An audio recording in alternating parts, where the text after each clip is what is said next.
little death cards from German soldiers that the teachers saw at Ashford.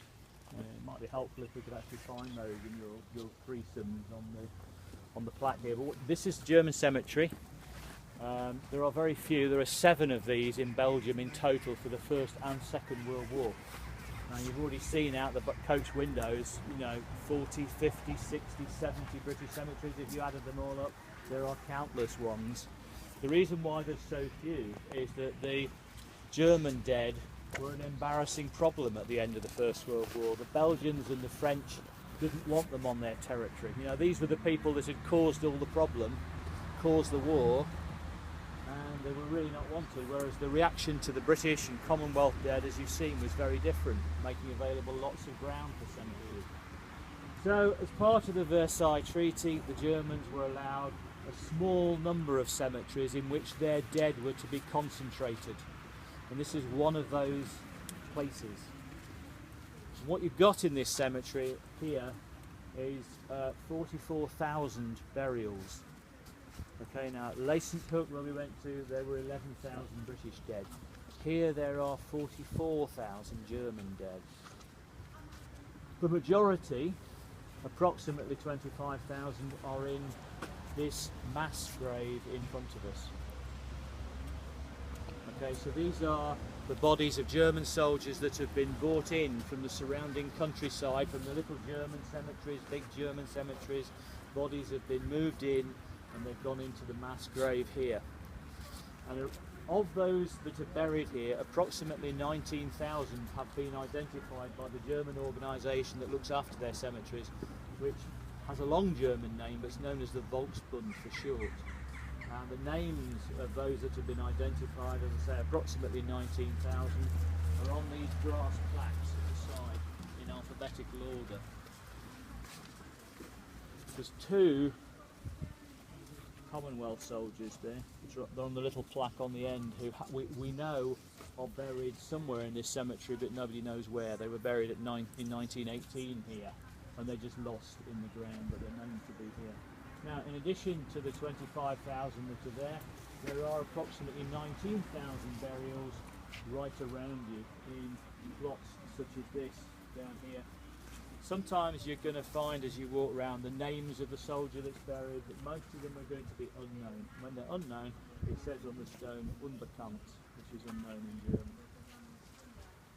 Looking on over the cemetery are the 4 figures over there. That's a statue by Emil Krieger that was added in 1956.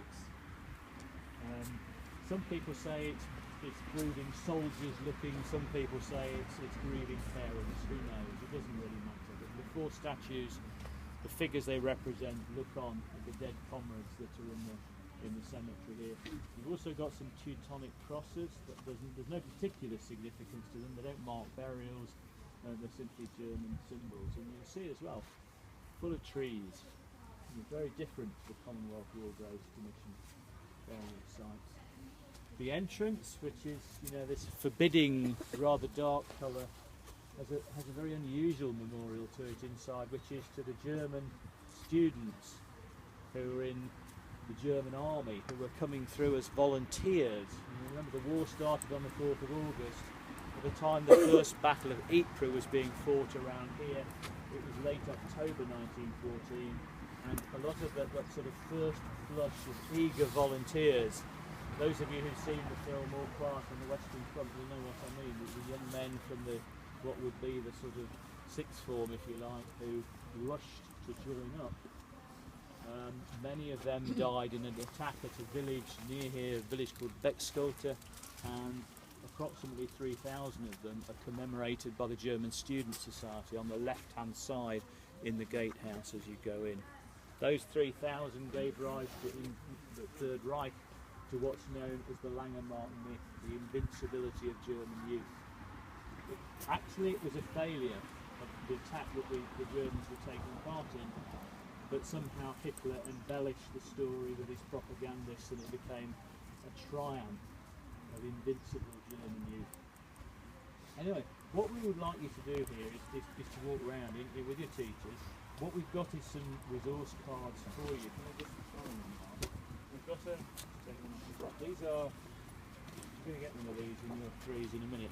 These are the letters that would have been sent out by the parents or next of kin of this German soldier when they're killed. So this would be sent out to everybody the soldier knew.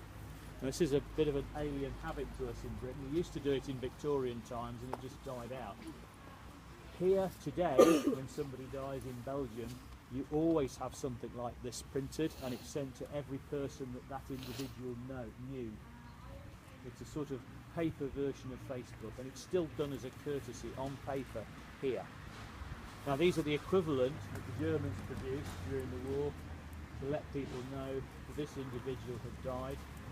And we've got a little bit about him. We know a little bit of texture to this man's life. And all of these cards are of people who will appear on the plaques here. So you might like to find them. You might like to see if you can track down, for example, Andreas Schmidt, who's a German soldier who's on the metal plaques. So anyway, the cards are over there. Sergeant Lockwood's got them over